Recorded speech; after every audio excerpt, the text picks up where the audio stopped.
Hey everyone, good evening and welcome to One Take Live. I'm Monica May. Our guest this evening is an educator on so many levels, a true historian and a champion for the political process for Floridians. State Representative Geraldine Thompson is the first female Democrat and person of color to serve Florida House District 44, which she'll share the area that it entails. But this native New Orleanian and daughter of Perrine, Florida, represents us so well. Thank you for taking a moment to be on One Take Live with us this evening, State Rep Thompson. I know you've got to get back down on the floor in just a few minutes, but we're just going to keep you for a moment. I also, before we want to start, thank you for taking my call some time ago when I was voted in to chair the Black Advisory Committee for Valencia College. That's your stomping ground. So thank you very much for giving me that vote of confidence. I appreciate you. And congratulations on that. You'll make a major impact in the college experience for many students. Thank you so much. We are working very hard. So just how are things on the Hill? You all are still in session, as we just said, and so much has happened already. I want to start with what looks good and go to what we need help with. Well, there have been some bright spots. One we are voting on a little bit later tonight, and that is the budget. We had $30 million put into the budget last year for historically Black colleges and universities, and we were able to hold all of those dollars. They will be recurring year after year rather than having to go on a year-to-year basis to get them into the budget. That's going to mean a lot in terms of the budgets of Bethune-Cookman University, Edward Waters College, Florida Memorial, and of course, Florida A&M University. So that means that some of the things that students have been needing that they have had to forego, these universities and colleges will now be able to provide. So that was absolutely a bright spot. We also voted out police reform. After the murder of George Floyd, and we saw the social unrest all over the country, including Florida, members of the Florida Legislative Black Caucus made this our top priority. And so it was voted out of the House and out of the Senate, and it includes things like prohibiting chokeholds, no-knock warrants, which was what happened with Breonna Taylor. You just bust in the door without knocking. I had lobbied for a database so that we could collect information on instances of excessive force. Derek Chauvin has a second home in Windermere, which is my district, a portion of my district. And he had 15 complaints of excessive force in Minnesota. Now, if you collected this data, that would raise a red flag, and you could do counseling, some kind of intervention, suspension, maybe even termination after, let's say, 4 or 5 instances of excessive force. He had 15. So this police reform bill is definitely a bright spot because it includes a lot of different things, such as demilitarizing the police, where they come into communities with tanks and pepper spray and rubber bullets. So that was definitely a bright spot. Florida is one of the few states that has not expanded Medicaid under Obamacare. Really, it's called the Affordable Care Act.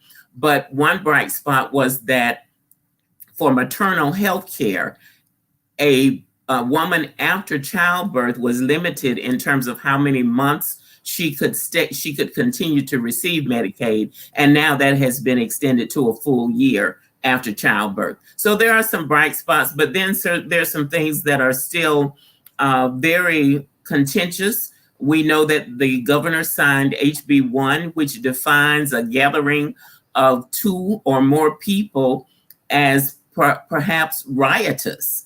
And that's a very subjective term. And if you are deemed to have incited a riot, you can be arrested, placed in jail, and not allowed to bail yourself out or to get bond until you see a judge for your first appearance. Now, the problem with that is that our courts have been closed due to the pandemic, and there's a huge backlog of cases that the judges have to handle. So when are they going to get to these people who are supposedly riotous. And we haven't had violent riots. We didn't see that over the summer as we saw in some places. So there was no need for this bill. And then later tonight, we are going to hear a bill that severely restricts access to voting. A lot of African Americans use vote by mail, and they requested a ballot. It came to them, and they signed it, and they dropped it in a drop box. Well, now those drop boxes have to be at a supervisor's of elections office or an early voting site, and you can only access them during regular working hours, 8 to 5. So people who are employed, who have to drive for a distance, won't get there by 5 o'clock. And because of the convenience, we saw a 50% increase in African Americans using vote by mail and using drop boxes. And this same bill would prohibit giving food and water to people standing in line. Right. And I said yesterday when I debated this on the floor that we have laws governing how you treat animals who are left outside. And in August, when we have our primaries in the Florida heat, you can't give a person a bottle of water or a slice of pizza. That's inhumane. If you did that to a dog, you would be charged with a misdemeanor. So it's a very bad bill. And particularly when you consider that Florida had one of the smoothest, one of the best elections that it's had in a long time. So if it's not broke, why are you trying to fix it unless you want to decrease the participation of certain people in our democracy, which is what I believe this bill is designed to do. And that is the SB 90. Yes, SB 90. SB 90. Now, you say you're going back down to vote on that. And what can we do as, constituents with our legislators, because this is so important that we realize that we're getting ready to be restricted in our voting process. That's a very democratic process. Well, because we're scheduled to adjourn tomorrow, you need to take action today. And you need to begin sending emails and text messages to all of the legislators, because not just the ones that represent you, but all of us are going to have to vote on this bill. We voted on it yesterday. I voted against it, of course, but it passed. And then it went to the Senate, and the Senate approved it, but with an amendment. So now that it's amended and it's different than what the House voted on, it has to come back to us. The longer we can delay it and make it bounce back and forth, it can be dead by tomorrow. So you want to get in touch with all of the legislators and their email addresses, their phone numbers, etc. All of that is online. Okay. And so we can actually send people to myfloridahouse.gov, yes. And then you can find everybody that you need to know your representatives anyway, but you can also write the same email to others as well, because we need everybody to understand that this is not going to be beneficial for us. And it's just not going to work. It's going to be a hindrance. Go ahead. You were getting ready to say. Well, one of the things that it does, it says that you cannot assist a person to return their ballots. You can only have 2 ballots in your possession, which is yours and one of someone else's. And that someone else has to be, according to this bill, a family member or someone who lives at the same address as you, which is ridiculous. Let's say that Miss Susie, who lives down the street from me, she doesn't live at my address and we're not related, but she's 90 years old and she can't drive, and I usually take her ballot. Well, I can't do that anymore. So it's designed to restrict the assistance that groups and organizations, we know fraternities, sororities, other groups, legal women voters, etc., have been helping people return their ballots. This would make it unlawful to have anybody's ballot except yours and a member of your immediate family or someone who lives at the same address. So when we ask the question, because people are asking that, how can we speak up against SB 90? What we're asking you to do right now is go to myfloridahouse.gov and send an email that says we speak out against SB 90. What else should we really say in an email to our legislators? Well, I think you should point out that the supervisors of elections, we have 67 counties and 67 supervisors of elections, they all oppose this bill. None of them are in support of this bill because it makes their job harder. And none of them ask for these quote unquote fixes. So this is something at this level, at the top, in the governor's mansion, and bills like this are being filed all over the country. We had a similar bill to pass in Georgia. And the language is very much like the language here in Florida. So it's something that from a national level, after the last election, people are upset about the Biden-Harris victory. And so this is a backlash. And so you want to say, this is not a bill that's needed. It's not necessary. We had a smooth election. Our supervisors of elections do not support the bill. Vote no against SB 90. Okay. And we'll put the wording up for you too, so that you can have that. Gail's Law, that was one that went through. Ms. Gail has been working on that one for a long time. And if we could just go into that one and give her some credit, because she's going to be one of our guests coming up. But that's about DNA. Yes, Gail Gardner was a victim of sexual assault 30 years ago. Yes. And she reported it to the police. She had a rape kit where all of the DNA and the evidence was taken. The kit sat on a shelf for over 30 years. And she continued to contact law enforcement to say, what's the status, what's going on, and was ignored for 30 years. And finally, we passed a law that says there's a backlog of rape kits and we need to clear out this backlog. So finally, they went through the rape kit and it matched the DNA of a person who's in prison for other sexual assaults. Mm-hmm. And so this now gives her peace of mind that this person isn't out there somewhere ready to assault her again, but it's 30 years late in coming. And it's 30 years that she had to suffer. I'm sorry.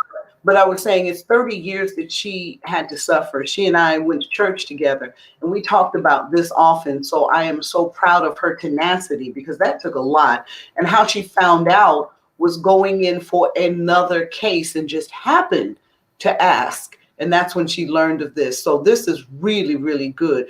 Gail's Law advocates for clearing the backlog of rape kits for sexual assault victims, and that is wonderful. What are some other bright spots or some things that you may need us to help you with? Well, if any people are members of sororities and fraternities known as the Divine Nine, last session I was able to get a license plate for the Divine Nine. And 85% of the proceeds from the sale of these Divine Nine tags will come back to these organizations for scholarships. And that is monumental. But we won't be able to get the tags printed until we reach 3,000 sales. So people have to pre-order the tags, and then they will be mass produced. And it will have a specific design for Alpha Phi Alpha, Alpha Kappa Alpha, Kappa Alpha Psi, all of the Divine Nine. So now how do we do that? Just go to the driver's license? You go to, your tax collector's office and you pre-order the specialty license plate for the Divine Nine. Now, you will have to show a membership card, or if you're not active with one of the groups, something on the letterhead from the national organization that says that you were inducted into the organization in order to be able to purchase the tag. Is that something that you had your hand in? Oh, absolutely. Yes. Right. I know that's right. Well, within the last few moments, I would just like to give you as much time as you can to just, thank your constituents and just share with them whatever else you need them to know. Well, one of the things that I want people to know, I talked about police reform, and a part of that was ensuring that no child under the age of 7 can be arrested. And we saw Kaya Roll last year, 6 years old, put in handcuffs and arrested and taken off of a school campus. Now, at that age, when I used to be an educator, and we used to send children to the principal's office. Now they call the police. And so this law says that you cannot arrest a child under the age of 7, because that causes it's a traumatic experience that's going to be scarring for the rest of her life. So that is part of the whole police reform effort that we undertook. And so we're all coming home after we adjourn tomorrow. We have to come back May 17th to do a special session on gambling, whether or not that's going to be expanded in Florida or not. The governor did sign a compact with the Seminole Indians to give them exclusive rights to gambling at Hard Rock and places like that. Being from Orange County, the image of Orange County is family friendly, and I know that some of our major employers there, Disney, Universal, etc., have been opposed to an expansion of gambling. We don't want to be another Vegas, so we have to come back to kind of deal with that issue, and then to connect with us while we're in the district. All right, so that's what we need to do. Now, District 44 encompasses a broad expanse. You want to share that?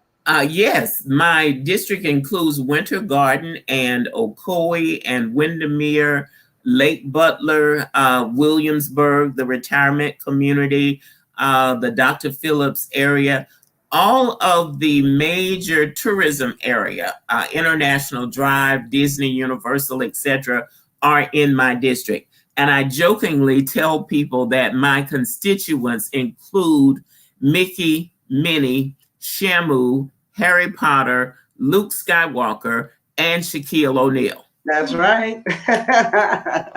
And us too. So thank you so much.